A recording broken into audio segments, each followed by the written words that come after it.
The lakes that surround Wisconsin's state capital are great places to try for our state fish, the muskie. And in just a few minutes, Judy Nugent fishes for muskies on Lake Mendota with Tom Rozek. Then we'll turn the clock back to 1988 as Linda Cieslik talks with U.S. Olympic speed skater Dan Jansen. But first, I'll fish for Lake Michigan trout and salmon with Dumper Dan Sport Fishing Charters of Sheboygan and the MPTV Great TV Auction high bidder Laurie Walters and her family. I'm Dan Small, and it's time once again for Outdoor Wisconsin. Summer to fall, winter to spring, from Green Bay to where the St. Croix sings, from Kettle Moraine to Superior Shore, outdoor Wisconsin, outdoor Wisconsin. It's a quiet morning here in Sheboygan Harbor, and we're going out with Captain Dan Welsch and First Mate Matt Thayer on Dumper Dan 4 with Dumper Dan Sport Fishing Charters out of Sheboygan. Dan, looks like we might have a little weather coming in. There's a little bit of rain on the radar coming our way, but it looks like hopefully just light rain. The good news is the lake's flat, calm, real nice. Should be a gorgeous morning if the rain holds off. Good. How have you been doing? Been doing pretty well. This time of year, the month of June, is a very, very good month for variety. Good variety of trout and salmon, mixed bag catches of coho salmon, lake trout, nice size king salmon, and nice size rainbow trout as well. So this is kind of our variety month. Fish are up high in the water column, water's cold, a lot of fun. Our special guests today are Laurie and Randy Walters. Laurie bought this trip at the Channel 10 auction. Now, Laurie, there's a little story behind it, isn't there? Yeah, there is.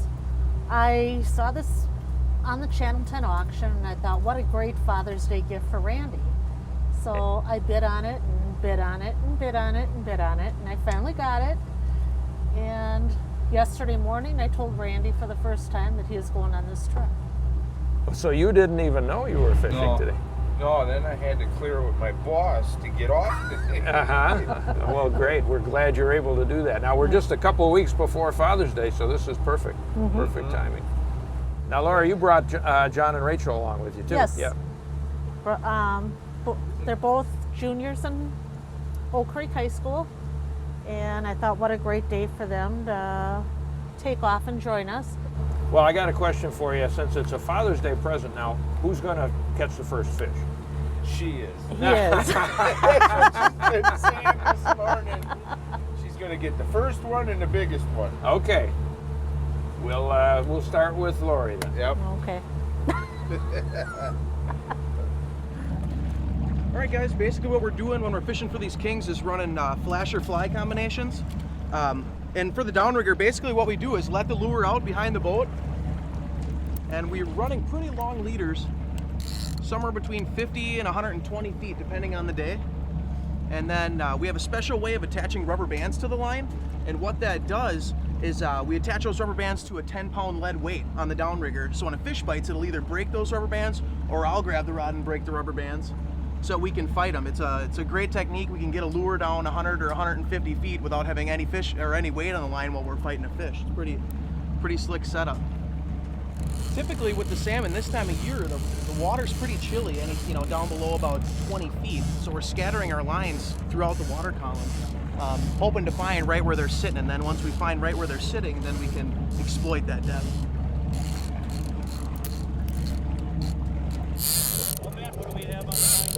At first, I thought it was just a small coho salmon, but now it's running a little bit like a king. So, oh, is this going to be my 30-pound salmon? Let's hope so. That's what she was asking for. She might get it.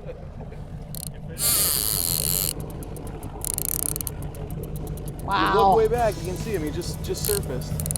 There you go. Keep cranking. He jumped once on the surface back there, but now he's down, so I don't know. Oh, wow. Not sure what kind of fish it is, but he's pulling pretty good. Yeah, he is. He's a nicer fish. I mean, It's heavy. Yeah. You see him back there now. Wow, look, it's a really nice king, actually. Oh, strong. Crank, crank, crank. Now crank. Starts coming with you. Now just wait till he rolls over. Now raise the rod up. Just wait. Oh, God. Well, we got another big salmon on. That one got away, but we still have one on, guys. So concentrate on this one. Did you see that one? Yeah. 15 or 16 pound king salmon. Oh, I would have said it was at least 30 or 40 Come back pounds. next year and you'll be that big. The way my arm feels. Let's get this other one though. I like it when they run out a bunch of line and turn around and come back in, just like they're supposed to, but sometimes they act goofy. Oh yeah, it's a big one too. Now this razor rod up. I got him. Nice king salmon, 4-year-old king, what we're looking for. There you go. Happy Father's Day. Oh, that was a good one.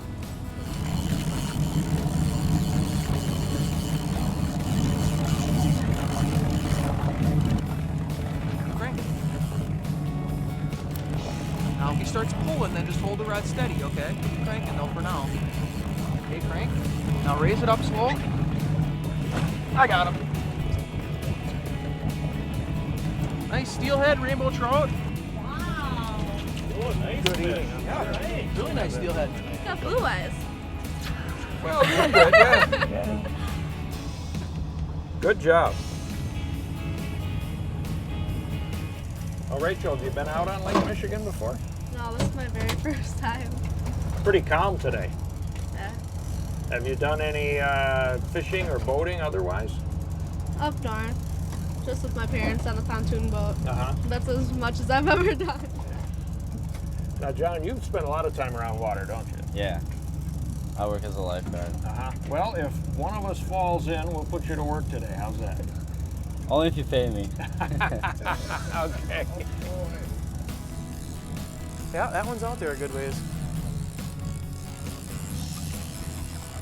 Yeah, me too. That looks like a little rainbow. Oh, it's a little lake trout. Keep cranking all the way down to the weight. I got him. Lake trout. Fourth species of the day. There you go. Pinch down real hard right there. Flop, you open her hands. Yeah. Just hang on. Hang on to them tight. Squeeze.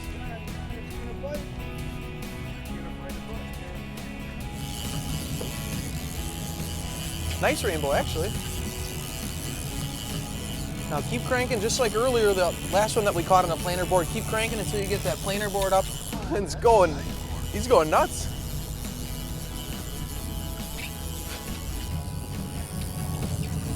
And now keep cranking. If he's coming like he is, nice and easy now, keep cranking. We'll crank him right up into the net. Right into Cranking. net. There you Now go. raise it up. I got him. Okay. All right. Woo. Nice rainbow. Okay. There you go.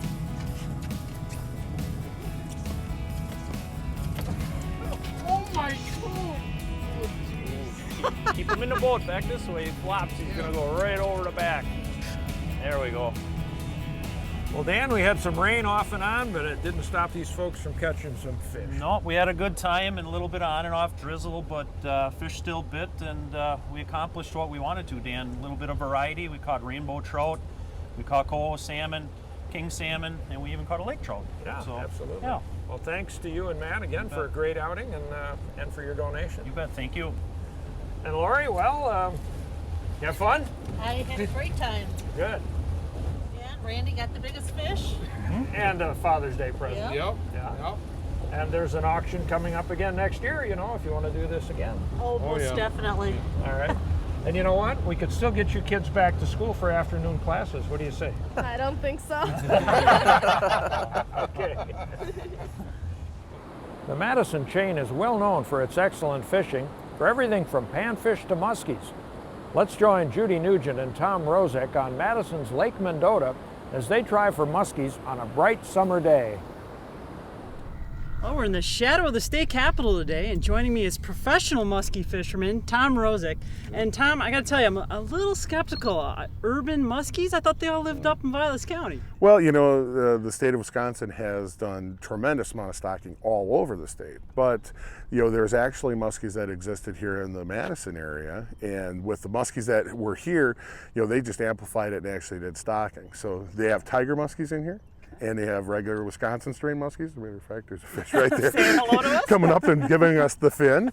So, but you know, the capital area here, where the Ohio River runs through, you have Mendota, you have Monona, you have Wabisa, you have wingra, and then of course it keeps going down from there.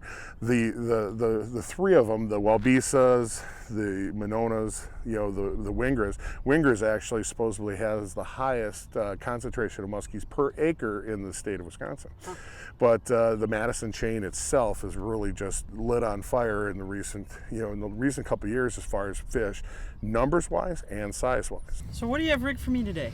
Well, Judy, what we're going to do is we're going to do some topwater baits. Amazingly enough, even though it's metro and it's actually populated, I mean, you see all these bluegill fishermen all over the place, we're going to run topwater baits. And topwater baits, to start with, we got some sun.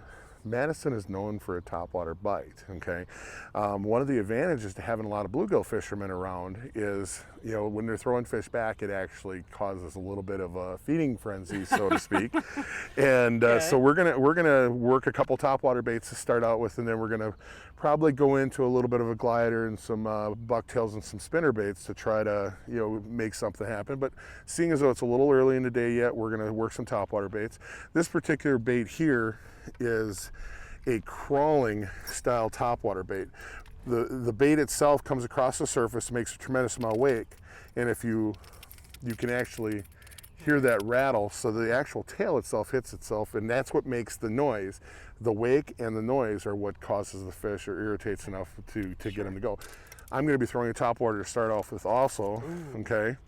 Now this is a prop style topwater bait, where this is a crawling style topwater bait. The prop style topwater bait, when it goes through the water, it actually throws water up and makes like a clicking sound. They did something really unique, is they actually put a square piece on the back here, so it actually makes a unique sound when that blade turns over, and it's also got an adjustable blade. So we're going to run two different styles of topwaters. We're going to see if a little bit of clouds and a little bit of flat water is going to give us some excitement right away early, and then we'll kind of progressively change over into something that we can get down in there a little bit more once they start sticking their heads in the weeds. All right. Well, okay. I'm excited. The nice thing about that particular bait, when you come in to do your figure eight, you can do it high or low. Okay. But as you're coming back to the boat, don't be afraid to go down and then come back up. The biggest thing is you want to make sure that tail keeps moving. Okay. And if that fish is following, if it's following on the surface, don't be afraid to walk that bait way out in front of you. I'll try. Oh, here comes one. Here comes one. All right, it's in front of it. Turn, it's turning. Yeah. There it is. This is awesome. Well, it's right on it. Look come at on, come on, take it. Oh, here comes another one. Oh, it's coming in, it's coming in. Keep going. Oh, I'm going. Actually, the one that you, yep. Oh, look at all the bass right here. There must be 25 little bass in here too. God. 2 fish, 2 casts. Casting over a certain area, it doesn't make a difference. It doesn't make a difference as far as how far you cast. It's whether or not you're bringing it through that section where the fish really are, or and you have to have confidence in every cast that you make. Sure. My goal in an 8-hour day of fishing is really to make sure that you never make one cast where you don't think there's not going to be something behind your bait. My goal is to truly give you every cast an opportunity to catch a fish. Well, Judy, I think what we'll do, we were throwing the topwater baits, and the sun's starting to get a little higher. We're getting about 9 o'clock in the morning. We're going to try to get down a little bit farther in the water column. So we're going to kind of change up a little bit. What I'm going to have you do is I'm going to have you throw a spinner bait. Spinner baits are a real versatile type thing, and in Madison, there's a huge population of really big bass. All right. Okay, a lot of northerns, and of course muskies. So this is basically a 1-ounce spinner bait, and but it's got really heavy wire to it. You notice how much thicker the wire is than a typical spinner bait. Yeah. So we're going to work this. You can work at a couple different speeds, raising it and lowering it, and it'll pull through some of the weeds a little nicer, but we're going to get down in the water column a little bit more to try to pull a fish out of there. In the same practice, what I'm going to do is I'm going to work what's called a glide bait. This is a phantom. It's a soft tail phantom. What this bait does is this bait can actually work itself. All you have to do is reel it, and it'll go through the water real slow like this. If you do some erratic tip motions with it, like tapping the tip and everything like that, the bait glides off to the side. This is a big point that comes out right in front of us here. As you look on this section right here, you'll see there's a lot of boats lined up, and they're all on the weed edge. So we're going to actually work our way up to the tip, and then we're going to go down, and we're going to come out on the outside here, and then there's a flat out here that's actually like 8 to 9 foot of water that has more scattered weed towers in it. Okay. Don't be afraid if the weeds are on there, because if you snap that tip, it's going to be a reaction, and the fish will eat it then too, whether it be bass, muskie, or northern. So. All right, I'll try.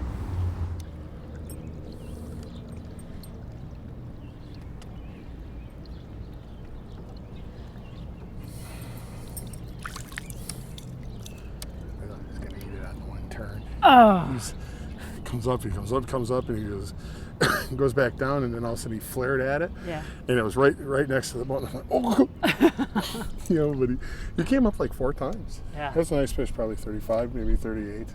You know. Well, we've had a couple follows today. Boy, it's just getting them to close the deal. Well, look at that, fly calm. We're pushing noon. You know, we actually finally got a cloud, you know, but that was as close as you're going to get on a figure 8 fish, like after about 8 turns. And you know, I think the algae being in the water, that helps a little bit. They don't get as boat shy, but you know, I don't know. I mean, what can you do? It's musky fish. So this little section right here where the river comes in is always a good area. There's always an inflow. It brings a little bit cooler water. You know, the water temperatures now are up into the 70s, so that might be why that fish is here, but I would think that there's going to be more of that. So right. I think we got a color combination thing going. We moved on that on the white spinnerbait, and they seem to be liking this orange on a twitch bait. So All right. let's We'll just keep see if we trying. can get one here. Yeah. Oh, come on. Well, if you can get him, get him. Oh! Oh, he just came out of nowhere. Oh, he's mad too. There we go. He's in the net. Woo! All right. Why don't you give me a little bit of slack so we can swim? Oh, yeah, sorry, okay. Yay, one in the boat! Good There we job. are. It's not a muskie, but it's a nice northern. Oh, That's yes, for it darn is. Oh, sure. Excellent. and they're around here. They made us work today, but There you go. that is Tell you what, a rush, yeah. I'm gonna have you hold on to the net. I'm gonna go get some tools. Okay, sure, All right. sure. Don't let my heart return to normal. Here we go. Oh, man. That's definitely a healthy fish. Yeah. Nice fish. Do you want to hold them up for a picture and stuff? We'll get you a pair of gloves so that you don't get your hands tore up. Beautiful. Our day's work. That's nice. So. Well worth it. Excellent job. Way to go. Thanks, yeah. Each week again this season, we'll feature one of our favorite segments from past years. This week, we go back to 1988 as Linda Cieslik talks with speed skating brothers Dan and Mike Jansen prior to the 1988 Winter Olympics. It's just been a family thing. We got 9 kids in our family, and I'm the second youngest, and Dan's the youngest, and the skates have just been passed on down from the first one all the way on down. Have you had other Olympic qualifiers in the family? No, just Dan and myself. I started when I was 4 years old. I'm the youngest of 9 children, and my brother and sisters all skated, so I just followed them to the rink. And do you do most of your training here in West Allis, or do you go other places in the United States? Now I don't do too much here at all. We go in September this year. We went up to Calgary and we trained there for 2.5 months. So otherwise we're training in Europe much of the year. How is it skating indoors as compared to outdoors? It's a lot different. First of all, there's no wind or weather conditions to deal with, which makes it, a lot easier. The speeds are much faster than outdoor tracks, so sometimes the turns can be hard to deal with. The track's very tight up there, and at those high speeds, it's hard to hold the turns sometimes. I think it's better just because of the fact it gets so unfair sometimes outdoors. For example, right here in West Allis, I've seen the wind blowing 50 miles an hour for one pair, and the next guy gets up there and he has no wind at all, and that's just not fair for anybody because you'd like to see everybody perform at their best. And we train all year round for this, and it's just good to see it be fair for everybody. 10 years ago, it was very difficult for United States speed skaters to get equipment, to get the coaching that they needed. It's a lot different today. What do you think has changed? Well, our association has gotten better, and they're helping us out a lot now with money support and uniforms and equipment and things like that. They got a lot of help from the Olympic Committee from the 1984 Olympics in Los Angeles, because they made a big profit out there.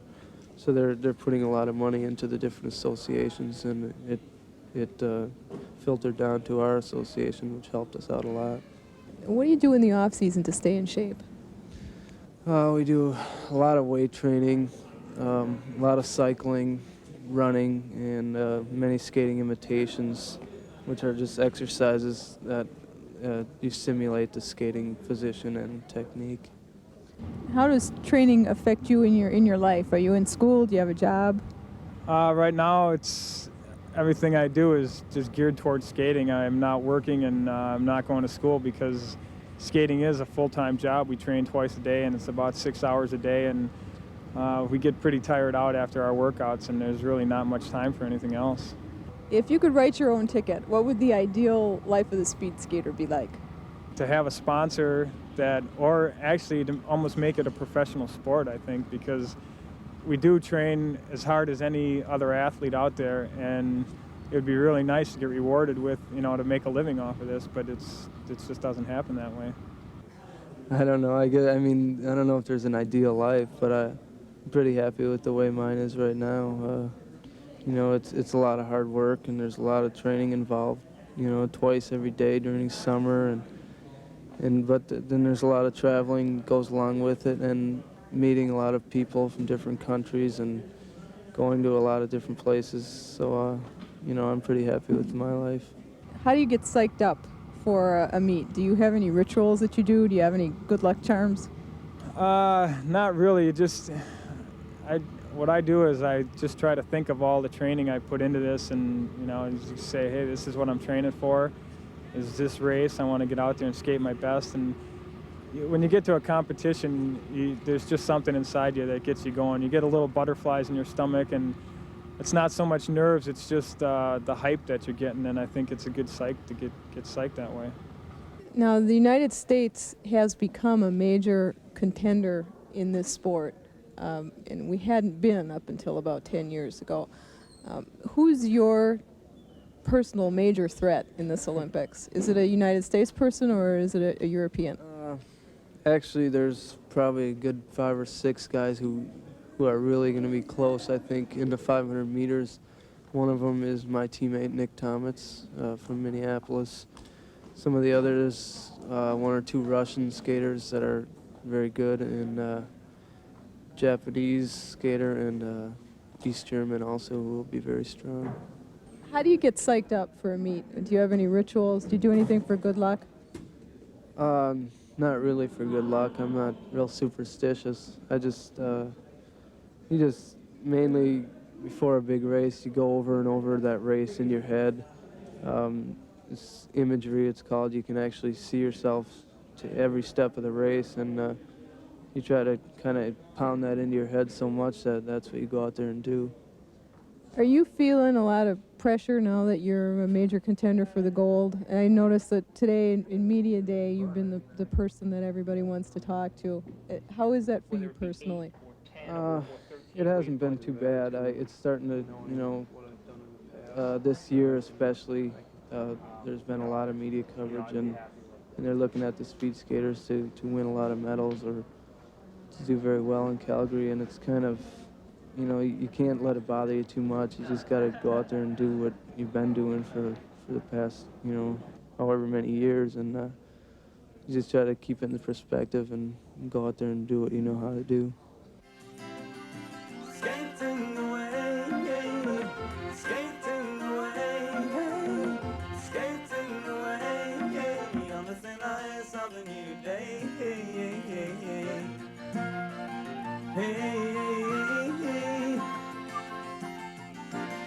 And as you cross the circle line, well, the asphalt creaks behind.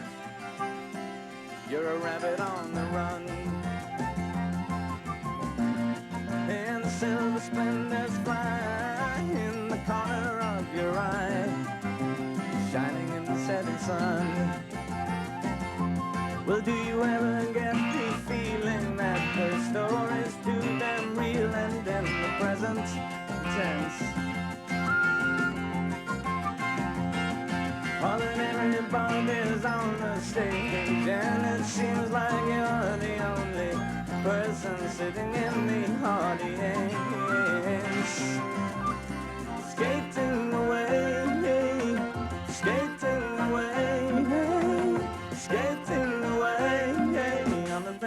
is of the new day. Hey, hey, hey, hey.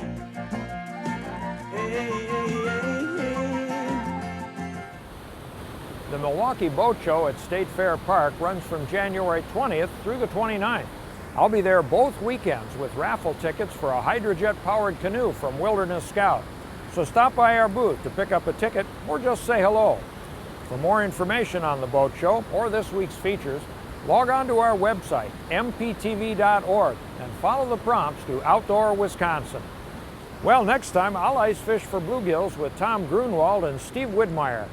Deb Wolniak looks at Wisconsin raptors with Diane Visti of the Schlitz Audubon Nature Center, and we'll turn the clock back to 2001 as Tom Neubauer takes a Cub Scout troop ice fishing. I'm Dan Small. Join us again next week for Outdoor Wisconsin. Outdoor Wisconsin, hike, fish, hunt, camp, sail, canoe, ski, photograph, laugh, do what you want to. Stick your nose where the wild rose grows. Outdoor